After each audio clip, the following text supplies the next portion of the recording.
कोकण भूमीची एक खास ओळख म्हणजे तिथला जैवसंपन्न असा किनारी प्रदेश. रोजगार, जलवाहतूक आणि पर्यटन या तिन्ही गोष्टींना चालना देण्यासाठी कोकणातल्या खाड्या ओळखल्या जातात. या खाड्यांमधील एक मानाची खाडी म्हणजे दाभोळ खाडी. कोकणातील सर्वात मोठी खाडी म्हणून दाभोळ खाडी ओळखली जाते. विस्तारलेल्या खाडी प्रदेशामुळे या खाडीच्या जैवविविधतेत तितकीच समृद्धता दिसते. कांदळवन प्रजातींच्या श्रीमंतीबरोबरच अनोखे पक्षी वैभव, अजस्त्र मगरींचा अधिवास हे या खाडीचं आकर्षण.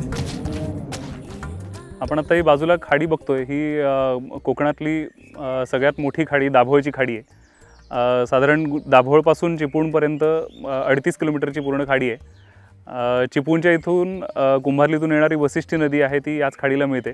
तशीच जयगड खेडकडून येणारी जगबुडी नदी जी आहे तीसुद्धा याच खाडीला मिळते. जशी लांबीला मोठी आहे तशी खोलीला पण साधारण 40-50 फुटापर्यंत समान सगळीकडे खोल आहे. त्याच्यामुळे पूर्वीपासून जलवाहतुकीसाठी दाभोळ खाडी फार प्रसिद्ध आहे. म्हणजे अगदी चिपळूणपर्यंत पूर्वी जहाजांनी गलबतांनी वाहतूक असायची. अजूनही खोली तेवढीच आहे. दोन्हीकडचा किनाराही टिकून आहे, कारण दोन्ही बाजूला कांदळवन मोठ्या प्रमाणात आहे. दाभोळ खाडीमधली कांदळवन ही नदी मुखापासून सुमारे 35 किलोमीटरपर्यंत आत पसरलेली आहेत. रत्नागिरी जिल्ह्यातील कांदळवनांचा हा सर्वात लांब पट्टा असून त्यामुळे इतर नद्यांच्या तुलनेत सर्वात मोठं क्षेत्र या जंगलानं व्यापलंय. दाभोळ खाडीत कांदळवनांच्या 12 प्रजाती सापडतात, तर 6 सहयोगी प्रजाती पाहायला मिळतात. सर्वसामान्यपणे या खाडीत चिप्पी आणि तिवर या प्रजातींची संख्या अधिक आहे.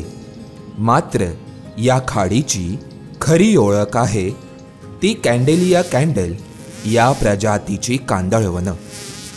भारताच्या पूर्व किनारपट्टी प्रदेशात विपुल प्रमाणात आढळणारी कॅन्डेलिया कॅन्डल या प्रजातीचे काही पट्टे कोकणातही दिसून येतात. दाभोळ खाडीत सोनगाव ते दिवा बेटा दरम्यान कॅन्डेलिया कॅन्डल म्हणजे कांदळ प्रजातीची झाडं आहेत. खाडीच्या दोन्ही बाजूंना एका रांगेत शिस्तबद्ध पद्धतीनं उभी असलेली ही झाडं सुंदर दिसतात. कांदळाची ही झाडं साधारण 4 ते 8 मीटरपर्यंत उंच वाढतात. या झाडाच्या पांढऱ्या रंगांच्या फुलांमध्ये अनेक पुंकेसर असतात.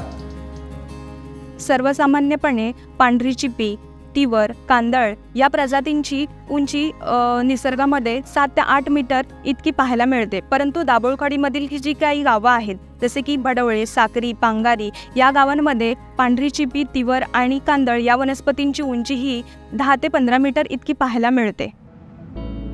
वाशिष्ठी नदीतील कांदळवनांचे अजून एक वैशिष्ट्य म्हणजे त्या ठिकाणी आढळणारी ही वटवाघळांची वसाहत. कांदळवनांमधील वटवाघळांच्या वसाहती तशा दुर्मिळच येथील तिवराच्या झाडावर फ्लाइंग फॉक्स या प्रजातीची वटवाघळं अधिवास करतात. गावातील लोक या वटवाघळांना दांबोक नावाने संबोधतात.